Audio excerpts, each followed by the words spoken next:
안녕하십니까. 오늘 신천지 2단 강의 세 번째 시간입니다. 자, 오늘은 우리가 신천지가 어떤 교리를 가지고 있는지 한번 살펴보는 그런 시간을 갖도록 하겠습니다. 신천지에는 세 가지의 핵심 교리가 있습니다. 첫 번째로는 교주 이만희를 구원자로 만드는 실상교리, 그리고 두 번째는 육체가 죽지 않고 영원히 살 수 있다는 육체 영생교리, 그리고 마지막으로는 우리가 성경 공부에 대해서 한번 살펴보도록 하겠습니다. 자, 첫 번째로는 신천지의 실상교리입니다. 하나님의 약속하신 것은 반드시 성취되는데 이 약속에는 구약과 신약 두 개가 있다는 것이죠. 근데 구약은 초림 때 이루었고 신약은 재림 때 이루었다라는 것입니다. 창세기부터 요한계시록까지 모든 하나님의 약속은 세 가지의 중요한 패턴을 가지고 있는데 이 패턴에는 순서, 비밀, 내용 이렇게 세 가지가 있는 것입니다. 그래서 첫째는 이제 배도의 내용, 비밀, 사건 이렇게 기록을 했다는 것이죠. 둘째는 배도한 후에 일어난 멸망의 사건, 내용, 비밀을 기록했다는 것입니다. 마지막 세 번째는 멸망한 후에 있을 구원의 사건, 비밀, 내용을 창세기부터 계시록까지 기록해 놓았다는 것입니다. 구약도 신약도 배도, 멸망, 구원 세 가지의 사건의 내용과 비밀로 기록이 되었다고 신천지는 주장하고 있습니다. 구약에 약속한 이 배도, 멸망, 구원의 약속이 2000년 전 초림 때 예루살렘에서 이루어졌는데 여기에서 배도자, 멸망자, 구원자가 실상으로 나타나는 것이죠. 신천지가 주장하는 초림 때는 누가 배도자, 멸망자, 구원자입니까? 여기에서 배도자는 세례 요한이고 멸망자는 서기관과 바리새인이고 그리고 구원자는 예수 그리스도라고 주장을 합니다. 세례 요한이 배도자라는 이 신천지 주장은 너무도 황당한 내용입니다. 하지만 세례 요한이 배도자라는 이 내용은 전도관이었던 이 박혜성과 통일교 원리 강론에 이미 기록되어 있습니다. 한국 사이버 교주의 양대 산맥인 이 통일교, 이 문선명과 전도관인 이 박태선 두 사람을 통해 나온 교리인데요. 신천지는 이 세례 요한이 배도자인 이유를 이렇게 설명하고 있습니다. 마태복음 11장 2절 말씀을 보시게 되면 이렇게 나와 있어요. 마태복음 11장 2절 말씀입니다. 11장 2절 말씀에 이렇게 나와 있습니다. 요한이 옥에서 그리스도께서 하신 일을 듣고 제자들을 보내요 라고 말씀하고 있습니다. 자, 여기에서 옥에 갇혀서 자기 제자를 보내가지고 오실 그이가 당신입니까? 아니면 우리가 다른 일을 기다립니까? 라고 예수님께 말도 안 되는 질문을 했다는 것이죠. 그리고 요한복음 1장 29절 말씀을 보면 이튿날 이 요한이 예수께서 어떻게 합니까? 자기에게 나오심을 보고 이르되 보라 세상 죄를 지고 가는 하나님의 어린 양이로다 라고 우리의 기존 성경책의 말씀에 이렇게 나오고 있습니다. 오실 메시아가 예수 그리스도라는 것을 가장 먼저 알고 증거했던 사람이 바로 이 세례 요한입니다. 그런데 오실 그이가 예수님이시라는 사실을 너무 선명하게도 알고 증거했던 세례 요한이 옥에 갇혀서 당신은 메시아가 맞는가? 라고 있을 수 없는 질문을 하고 있다는 것입니다. 그것은 세례 요한이 처음에는 예수님을 잘 믿고 증거하다가 끝에 가가지고 어떻게 됩니까? 예수님을 메시아로 믿지 못하고 의심하는 질문을 했다라고 신천지는 주장하는 것입니다. 이것은 틀림없이 의심이라는 거예요. 믿음은 처음 믿는 것도 중요하지만 끝까지 그 믿음을 지키는 것이 중요한데 세례 요한은 처음에는 잘 믿고 그것을 잘 증거하다가 끝에 가서는 예수님을 메시아로 믿지 못하고 의심하는 결과를 낳았다라는 것을 주장하고 있습니다. 그래서 신천지는 이 세례 요한을 굉장히 이상한 사람으로 만들고 있어요. 이어서 마태복음 11장 11절 말씀을 보면 내가 진실로 너에게 이르노니 여자가 낳은 자 중에 세례 요한보다 큰 이가 일어남이 없도다. 그러나 천국에서는 극히 작은 자라도 그보다 크니라 라는 우리가 보는 성경 말씀에 이렇게 말씀하고 있습니다. 세례 요한이 순교자라면 어떻게 천국에서 지극히 작은 자보다 더 작겠냐며 이상하다고 지적을 합니다. 신천지는 서서히 세례 요한을 흠집을 내고 배도자를 만들어 가고 있죠. 그런데 이런 신천지의 주장은 전도관 박태선이 쓴 교리책인 오묘교리라는 책이 있는데 이 책과 그리고 문선명과 그의 제자인 전명석의 교리책자에 그대로 똑같이 나와 있는 내용입니다. 이것은 한국 사이버 이단들이 공유하는 교리 중에 하나입니다. 세례 요한이 실패자이며 배도자라는 이 교리를 신천지가 그대로 사용하고 있는 것이죠. 신천지는 초림 때 배도자는 세례 요한이고 멸망자는 서기관과 바리새인이고 구원자는 예수님이라고 주장합니다. 신약에서도 배도, 멸망, 구원 이렇게 사건이 영속이 되어 있다고 신천지는 주장합니다. 특별히 요한계시록을 보면 7교회의 사자가 예수님의 오른손에 있다가 떨어짐으로 배도자라는 것이죠.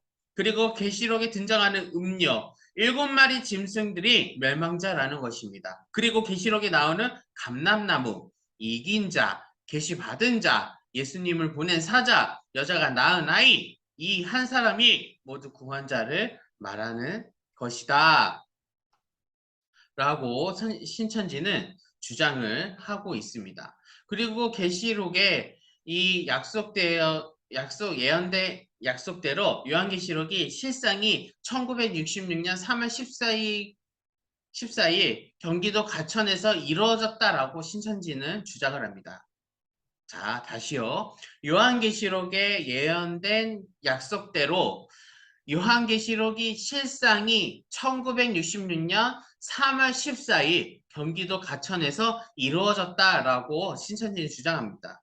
계시록에 7개의 사자가 나타난 것과 이 가천의 이 장막 성전의 유재열, 유인구, 신광일, 김영애, 김창도, 정창래, 백만봉 이런 등 이 사람들이라는 것이죠. 7짐승은 당시 장막성전을 개혁하기 위해 들어갔던 오평호, 원세호, 김정두, 김봉관, 탁성환, 탁명한 그리고 한의택이라는 사람들입니다. 그리고 감람나무, 이긴 자, 계시받은 자, 예수님이 보낸 사자의 실상은 바로 누구라고 얘기를 하냐면 교주 이만희라고 신천지에서는 주장하고 있는 것입니다. 결국 신천지는 배도자, 유재열, 멸망자, 오평호, 그리고 구원자 이만희 등이 오늘날 계시록이 이루어진 실상이라고 주장하고 있습니다. 그런데 신천지가 말하는 이 배도자와 멸망자는 조연이고 그리고 주인공은 구원자입니다. 결국 구약대로 나타난 초림 때의 구원자는 예수님 계시록대로 나타난 재림된 구원자는 이만희 교주라는 것이 실상 교리의 핵심입니다. 한마디로 구약은 예수님을 구원자로 증거한 책이고 요한계시록은 이만희 교주를 구원자로 증거했다고 신천지는 가르치고 있습니다. 신천지의 실상 교리의 핵심은 이만희를 구원자로 믿게 하는 것입니다. 초림 때 예수님을 믿는 것과 똑같은 믿음을 신천지가 요구한 마태복음 16장 16절에 베드로의 고백이 있습니다. 시몬 베드로가 대답하여 이르되 주는 그리스도시요 살아계신 하나님의 아들이시니이다 라고 고백해야 그리스도인으로 구원받듯이 이 이만희에게도 같은 고백을 해야 신천지인 14만 4천의 구원이 이루어진다고 주장합니다. 그렇게 신천지는 이만희 교주를 신격화를 시켜버리는 것이죠. 신천지 센터에서 이런 내용의 교육이 다 이루어진 다음에 계속해서 강조하는 것은 이만희 교주입니다. 이만희를 보혜사, 이 시대의 구원자, 만왕의 왕, 그리스도로 믿어야 한다는 것입니다. 철저하게 이만희 교주를 신격화시키는 거예요. 그래서 이만희의 형상을 만들어 놓고 사진을 붙여 놓았습니다. 아예 신천지 찬송가에는 이만희를 찬양하는 가사가 있습니다. 신천지 찬송가 43장 후렴의 가사는 오늘날씨 만희 왕께 찬양하며 경배하자라고 교주 이만희의 이름이 나옵니다.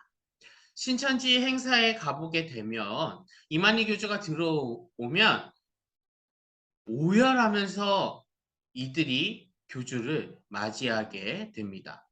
그리고 차를 타고 지나가는 이 교주 이만희를 맞이하기 위해서 이 부녀에는 한복을 입고 추운 날에 한두 시간 전부터 서 있어야 한다고 합니다.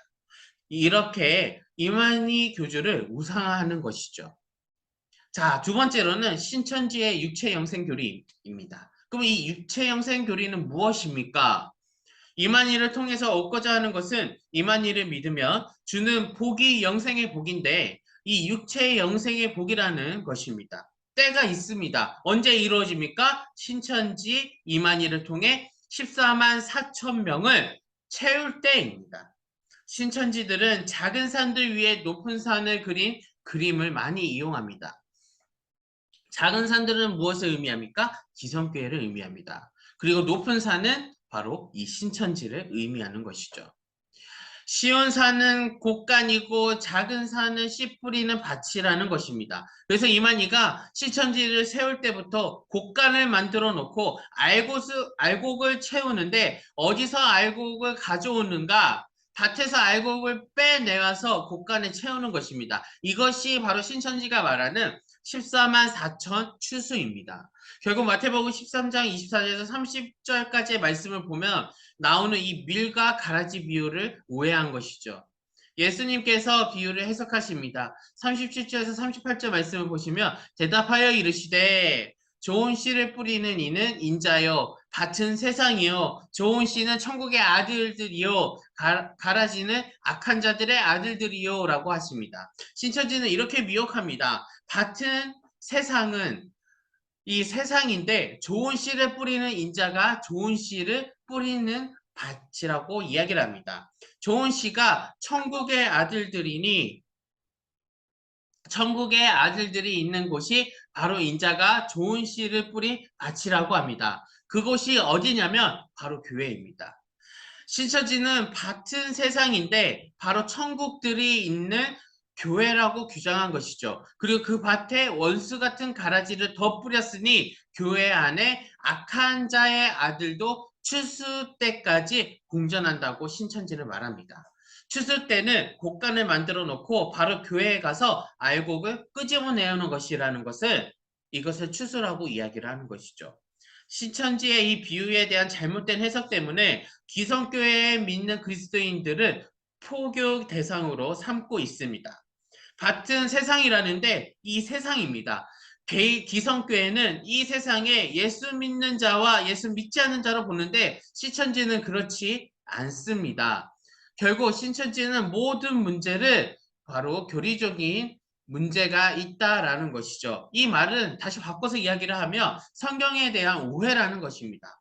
성경을 이해하지 못해서 그런 거예요. 교회마다 빼내서 14만 4천을 채우는데 지금 시천지가 얼마입니까? 20만이 되었습니다. 하나님의 교회 찬송가 새노래 찬송가를 보니 14만 4천님 영접하여라 라는 가사가 있습니다. 하나님의 교회 집단은 세계적으로 다 합치면 100만이 넘는다고 주장하는데 아직 14만 4천을 덜 찾은 것입니다. 시천지는 20만이 아니라 50만이 되어도 아직 덜 찾다고 할 겁니다. 신천지는 14만 4천은 머릿수가 아니라 하나님 마음에 합당한 기준 자격을 갖춘 수라고 미혹합니다. 겉으로 보아서는 자격을 알 수가 없는 것입니다. 신천지 내부적으로는 왕이 될 사람과 백성이 될 사람을 가르는 것이죠. 그런 신천지 안에 들어갈수록 치열한 경쟁 구조입니다. 신천지 옆에 있는 지체를 형제자매라고 하는데 사실은 경쟁자인 것이죠. 신천지 교리는 14만 4천이 다 차면 하늘의 못배임을 받는 순교자 영혼들을 예수님이 데리고 와서 예수님은 성령으로 이만희의 육체와 합일한다라는 것입니다. 그리고 못배임을 받는 순교자 영혼들이 14만 4천인데 이 순교자들은 신천지 14만 4천과 합의를 한다라는 것입니다. 영혼과 육체가 만난다는 것이죠. 신천지는 이것을 신인합일이라고 합니다. 역시 이것 또한 전도관 교리에서 박태선이 원조입니다. 신천지는 신일합의를 하면 어떤 일이 벌어진다고 주장합니까? 썩을 육신이 안 썩을 몸으로, 죽을 육신이 안 죽을 몸으로 변화되어서 이 땅에서 육체가 죽지 않고 영원히 산다고 하는 것이 이 신천지의 육체 영생 교리입니다. 이는 요한복음 20장에 나오는 첫째 부활을 오해한 것이죠. 사실 요한계시록 20장에 나오는 첫째 부활은 신인 합일이 아닙니다. 요한계시록 20장 4절에는 또 내가 보자들을 보니 거기에 앉은 자들이 있어 심판하는 권세를 받더라. 또 내가 보니 예수를 증언함과 하나님의 말씀 때문에 못배임을 당한 자들의 영혼들과 또 짐승과 그의 우상에게 겸비하지 아니하고 그들의 이마와 손에 그의 표를 받지 아니한 자들이 살아서 그리스도와 더불어 1000년 동안 왕노릇하니라고 나옵니다. 신천지는 순교한 영혼들이 있고 짐승과 표를 받지 않는 자들이 있는데 이들이 신천지인들이라고 미혹합니다. 그래서 신천지인들과 순교자들이 합의한다는 것을 첫 번째 부활이라고 오해를 하는 것이죠.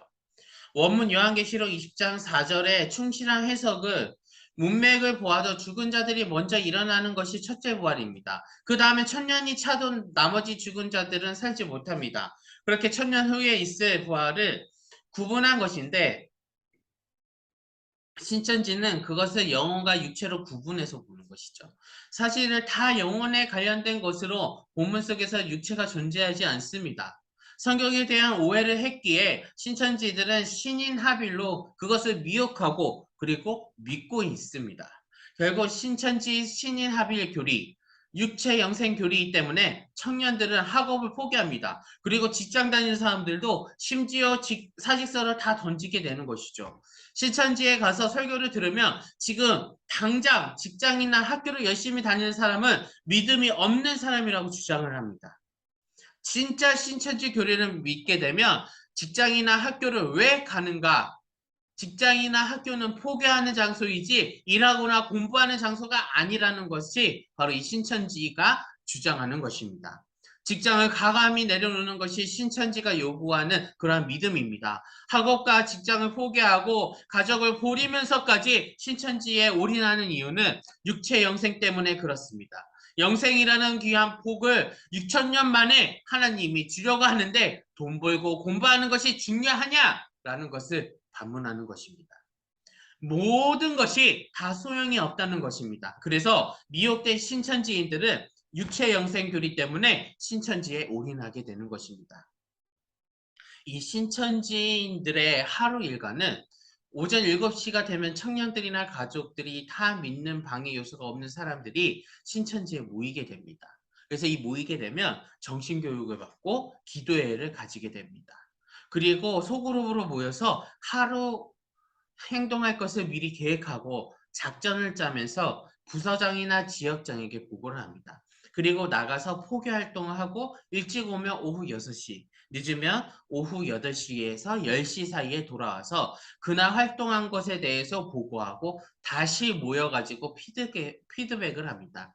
센터에 가서 봉사하고 다시 교회로 귀소해서 기도를 합니다. 보통 청년들이나 전이 사역자는 밤 11시, 12시가 되어야 일과가 끝납니다. 잠시 자고 오전 7시에 다시 나오는 일상이 7일 동안 반복이 되는 것이죠. 그런 생활을 하는 이유는 육체 영생의 복을 받기 위해서다라고 말할 수가 있는 것입니다. 그래서 교주 이만희를 구원자로 만드는 이 실상 교리와 육체가 죽지 않고 영원히 살 수 있다는 육체 영생 교리는 황당한 교리입니다. 그런데도 불구하고 20만이라는 이 사람들이 믿고 있는 것이죠.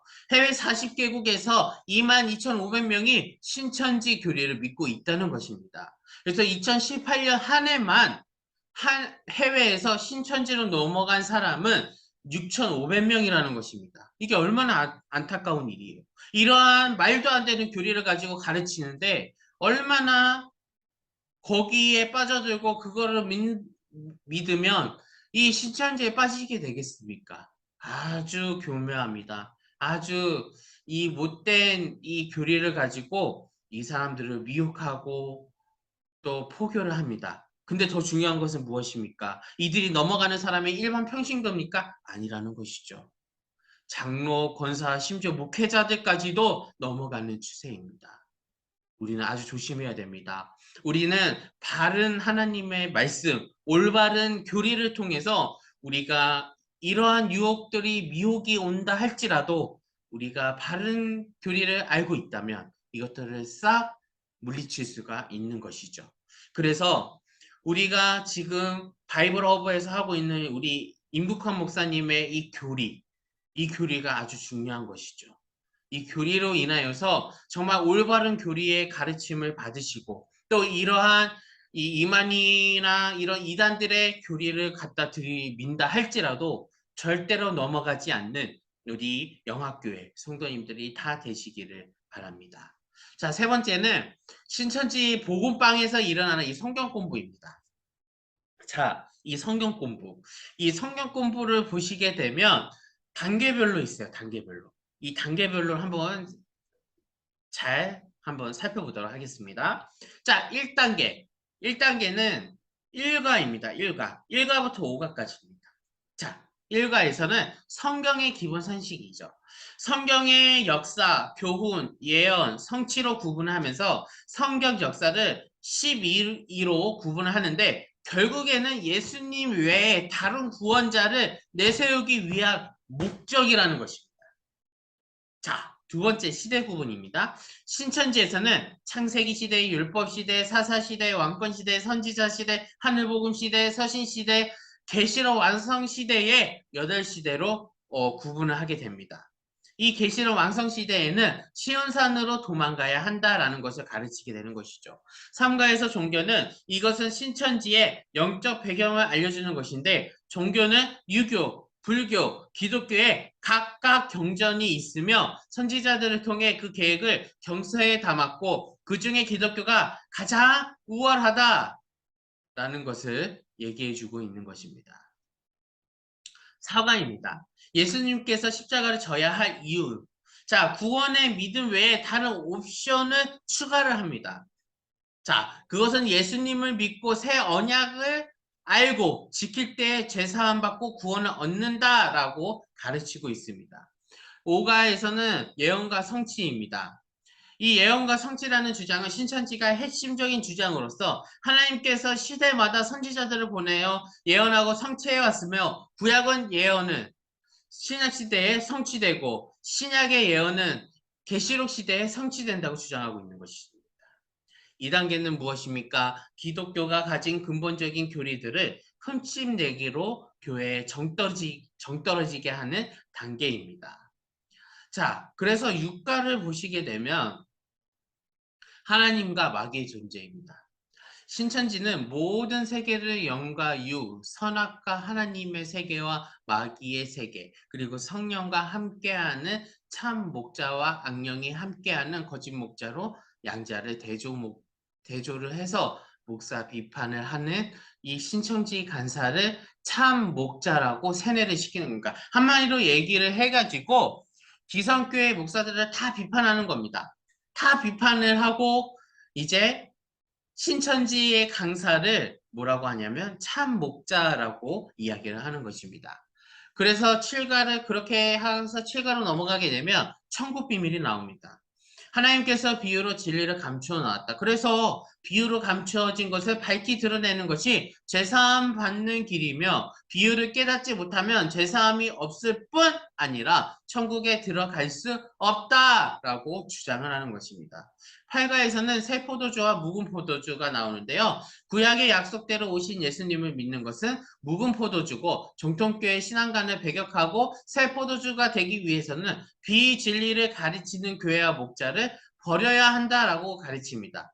여기서 말하는 비진리는 가르치는 교회와 목자를 얘기를 하는 것은 기성교회를 얘기합니다. 신천지가 아닌 기성교회 목회자들과 교회를 버려야 한다고 가르치는 거예요. 자, 그래서 국가에서는 낮과 밤, 빛과 어두움인데 예언에 대한 무지한 상태가 어두움이고 빛으로 나와야 천국과 구원을 얻을 수 있다라고 강조를 하는데 봉합된 말씀만 배우다가는 지옥에 갈 수 있다라는 위기의식을 심어줘서 기성교회를 떠나게끔 만들게 하는 것이죠. 십가에서는 세계명과 사랑입니다. 핍박자 전통교회고 피해자는 신천지라는 공식을 심어주는 겁니다. 자, 영과 육, 물질과 정신, 하늘과 땅, 청사와 안마 이렇게 모든 것을 이분법적으로 구분하여 대립관계로 가르치는데 자, 여기에서 이제 다음 단계로 넘어가면 정통교회와 목회자를 거짓 목자라고 매도를 하고요. 한국교회를 부정부패 집단으로 몰아갑니다. 문제가 있는 교회들을 열거하면서 교회도 목사도 다 썩었다고 부패한 곳에서는 나와야 한다라고 가르치는 것이죠. 그래서 11가를 보시게 되면 주 재림 때의 영적 기근입니다. 아모스 8장 11절을 이용을 해가지고 영적 기근으로 이 시대로 해서 교회에 말씀이 없다고 가르치게 되는 것이죠. 이 기존에 있는 기성교회에 그 하나님의 말씀이 없다라고 가르치는 것입니다. 아이벤 자와 젖먹이는 자의 화를 또 가르치게 되는데요. 12가에서 아이벤 자와 젖먹이는 자를 목자로 보며 목사들에게 화 있다라고 가르치고 있는 것입니다. 그리고 13가에서는 세 가지 해, 달, 별입니다. 해는 목자, 달은 전도자, 별은 승도라로서 하나님의 선민이 영적 새 이스라엘에 속해야 한다고 주장을 하면서 영적 위기감을 고조시켜주고 있습니다. 예수 재림과 혼인잔치에서는 하나님의 소와 살찐 짐승, 그러니까 배도자, 멸망자를 잡은 혼인잔치, 신천지를 찾아 예복 등 기름을 준비하고 택함받은 자가 되자고 독려합니다.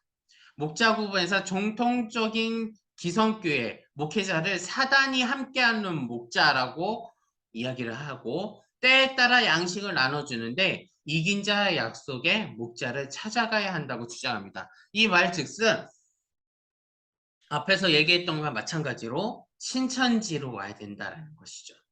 계시와 사람의 계명은 구약의 예언은 신약 시대에 이루어지고 신약은 예언은 계시록 시대에 이루어지면서 지금은 계시록 시대이므로 교회를 떠나서 말세의 목자가 있는 시온산으로 도망가야 한다고 가르치는 거예요. 자, 그리고 이 단계가 다 지나가면 4단계입니다. 거짓 목자 바벨론. 어디를 향해서 이렇게 지칭하는 걸까요? 바로 정통교회입니다. 이 정통교회를 떠나서 시온산에 들어가려면 편협하게 가르쳐 교회에 적대감을 심어주는 곳이 바로 이 신천지입니다. 그래서 18가를 보시게 되면 하나님 나라와 마귀 나라라고 합니다. 기성교회는 마귀의 세상이라고 얘기를 하죠.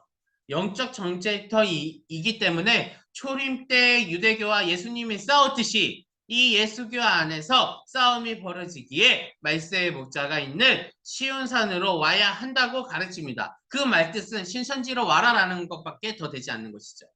자, 19가에서는 영적 이방과 선민입니다. 이긴 자가 가르쳐주는 새 언약을 알아보는가 아니면 핍박하고 저주하는가를 보면 선민과 이방을 구분할 수 있다고 가르칩니다. 이 말 즉슨 선민은 니네 신천지 니네들이고 이방은 우리 기성교회 성도들이다 라고 구분하면서 가르친다는 것이죠. 바벨론과 새 예루살렘은 모든 교회는 바벨론이다. 그렇지만 약속한 목자가 있는 시온산, 이 신천지가 바로 이 새 예루살렘이며 그것으로 가야만이 구원을 받는다라고 이야기를 하는 것입니다. 꽤나 쓸데없는 이야기죠. 이러한 이야기를 통해서 사람들을 미혹을 하는 것입니다. 굉장히 아주 머리를 잘 쓰는 것이죠. 자, 21가에서는 신약에 약속된 나라입니다. 하나님께서 함께 하시는 목자와 성도들이 있는 시온산을 찾아가는 신앙인이 되어야 한다. 신천지를 찾아가는 그런 신앙인들이 다 되어야 한다. 여기 사도 요한격 목자, 말세의 목자, 새 요한을 지속적으로 소개하는 곳이 바로 이 신천지입니다. 입맞음과 성령으로 이제 또 나오는데 천국 백성으로 거듭나는 것은 말씀으로 입맞는 것이 이것이 바로 천국 백성을 거듭나는 것이고 이것은 말씀의 사람이 되는 것이다. 물과 성령으로 거듭나야 천국의 12지파의 가족이 될 수 있는데 결국엔 어디로 와야 된다? 계속 강조하고 이야기를 하고 있지만 시온산에 와야만이 구원을 받을 수 있다라고 이 신천지는 계속적으로 주장하고 있습니다. 그래서 23가에는 죄와 성령, 24가에는 핍박과 상 이렇게 해서 성경 공부 사실이 노출된 것을 상정하고 철저하게 이것들을 다 감추어야 된다라고 주장을 하고 있습니다. 그래서 우리가 이번 시간에 이러한 교리와 또 이러한 신천지에서 주장하는 것들을 보시게 되면 왜 이단인지를 우리 성도님들께서는 조금이라도 느끼실 수가 있을 것입니다. 찬송가가 얘네들이 부르는 찬송가라고 하긴 좀 그렇지만 그런 찬송가들을 보면 꼭 뒤에 우리가 찬송 부르는 거는 오직 예수님, 하나님 이렇게 나오는데 이들은 자기 교주의 이름을 넣어가지고 찬송가를 부르거든요. 그것만 봐도 쟤네들은 이단이구나. 이런 교리를 가지고 나한테 접근한다? 나는 절대 안 넘어가야지. 자, 우리가 주의할 것은요. 그렇게 생각하면 큰 코 다친다는 겁니다. 안 넘어갈 수가 없어요.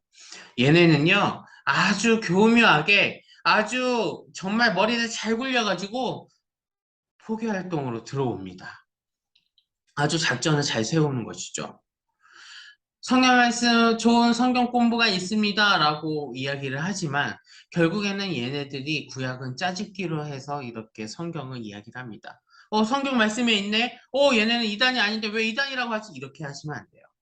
결국에는 들어가서 성경 공부를 하다 보면 어디로 와야지 구원을 받는다? 신천지로 와야 구원을 받는다. 그러면 누구를 믿어야 되냐? 예수님을 믿는 것이 아니라 누굽니까? 이만희를 믿어야지만 구원을 받는다라는 것이죠. 자, 우리 이단이란 무엇인가라고 첫 번째 시간에 배웠습니다. 이단은 무엇입니까? 머리는 같습니다. 하지만 나오는 꼬리가 달라요. 자, 기성교회, 우리 정통적인 교회는 꼬리가 뭡니까? 오직 예수 그리스도입니다. 오직 예수 그리스도가 되어야만이 정통적인 교회입니다. 그렇지만 끝에 나오는 것이 이만이나 뭐 다른 쓸데기 없는 이름들이 나온다면 그것은 바로 이단인 것입니다. 그것이 바로 이단이에요. 자, 근데요. 제가 추가적으로 조금만 더 설명을 해드릴게요. 더 알려드릴게요. 무엇이냐면 센터가 신학원이거든요. 얘네 신천지 입장에서 센터 신학원에서 강의 제목을 한번 제가 알려드려 볼게요. 자, 1개월 차. 1개월 차는요, 어떤 강의 제목을 듣느냐면, 하나님께서 들어주시는 기도, 말씀을 믿는 자와 믿지 못하는 자, 성경을 보는 올바른 시각, 하나님과 사단의 구분, 하나님의 사람과 사단의 사람, 예수님의 언어, 하나님의 농사와 천국, 이 일용할 양식과 천국 누룩, 비유한 그릇 이렇게 하고요. 2개월 차는요. 비유한 저울, 비유한 지팡이, 비유한 불, 향로, 가마, 예수님과 빛의 자녀, 비유한 등대, 비유한 소경과 귀머거리 예보, 비유한 보물, 비유한 부자 예수님과 생명수, 노래. 자, 예수님과 생명수, 물, 샘, 강, 그 천국의 구무 1권과 2권, 그리고 하나님의 짐승과 사단의 짐승, 비유한 짐승, 머리, 뿔, 꼬리. 자, 3개월 차는요, 어린 양의 피와 살, 포도주와 감람류의 참된 의미, 구원초서의 시온산 1, 2, 3, 하나님의 인 1, 2, 하나님의 나팔 심판의 돌, 하나님의 돌과 우상 1, 2, 그 다음에 생물과 바람, 비유한 죽음과 부활, 비유한 신랑 신부 과부 고아 1, 2, 비유한 예루살렘과 바벨론 1, 2, 이렇게 3개월차에 공부하고요. 4개월차는 없어지는 천지와 창조되는 천지 1, 2, 정통과 2단, 세 가지 이스라엘, 천국과 지옥의 열쇠와 비밀, 약속한 다른 보혜사, 새 포도주와 새 부대, 종교와 신앙, 아담, 노아, 모세의 세계 1, 2, 3, 승자와 패자에 대한 언약, 목자, 구분, 부패한 선민과 대언의 목자. 이렇게 하고요. 5개월 차에는 주기도문의 참뜻 1, 2, 주 재림과 말세의 징조, 믿음의 실현 어린 양의 혼인잔치, 그리고 마지막 나팔과 부활, 생명나무와 선악나무, 계시록 1장, 계시록 전장 결론과 시작 1, 2, 3. 자, 이렇게 하고요. 6개월 차는요. 계시록 종장 결론과 시작 4. 그 다음에 7교회 사자에게 보낸 편지 1, 2, 3. 하나님의 연계보자 1, 2. 하나님의 7인의 봉안책, 베드로 선민 해달별에 대한 심판 1, 2. 마지막 인가 7나팔, 무지개의 황충과 인 맞은 천사, 하늘에서 온 계시의 책, 두 증인의 죽음과 7째 나팔 1, 2, 아들과 용의 전쟁. 그리고 7개월 차에는 증거장막 성전, 진노의 7대접과 진노를 받는 자들, 음행의 진노의 포도주와 바벨론에 대한 심판, 어린 양의 혼인잔치와 뱀맛한 자, 그리고 새하늘 새 땅과 거룩한 성 1, 2, 그리고 예수님의 사자. 이렇게 되는 것입니다.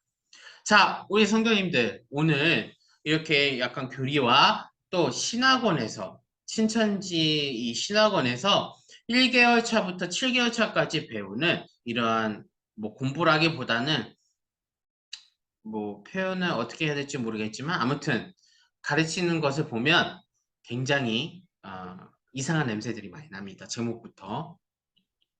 어떤 거는 이거 되게 성경적이지 않을까라고 생각하실 수도 있지만 그럼에도 불구하고 이 이야기를 들어가 보면 결국에는 신천지를 와야 구원을 받는다. 그리고 교주 이만희를 믿어야만이 구원을 받는다. 그가 구원자이다. 이렇게 이야기를 하는 것이 바로 신천지입니다. 오늘 이 모든 강의 이러한 제목들 알고 있으면 많은 도움이 되실 거라 생각합니다. 자, 오늘 강의는 여기서 마치고요. 우리 성도님들께서는 항상 올바른 진리, 올바른 말씀, 올바른 교리를 배우셔가지고 이러한 쓸데기 없는 이상한 교리들이 나한테 들어온다 할지라도 우리는 절대 넘어가서는 안 됩니다. 그리고 방어할 줄 아셔야 됩니다. 그래서 이단 교육이 필요한 거고요. 그래서 어떤 이단이든 우리가 오직 예수 그리스도 요거 하나만 이 사실만 알고 계시면 어느 교리든 어느 이단이든 넘어가지 않습니다. 그러니 그거를 명심하시고 이번 한 주간 동안도 잘 공부하시면서 함께 또 기도하며 말씀으로 더욱더 은혜 받으시고 믿음으로써 오직 예수 그리스도께 더욱더 의지하며 우리가 구원받았다는 그 사실을 감사하며 나아가는 저와 우리 성도님들이 다 되시기를 주님의 이름으로 축원합니다. 감사합니다. 오늘도 수고 많이 하셨습니다.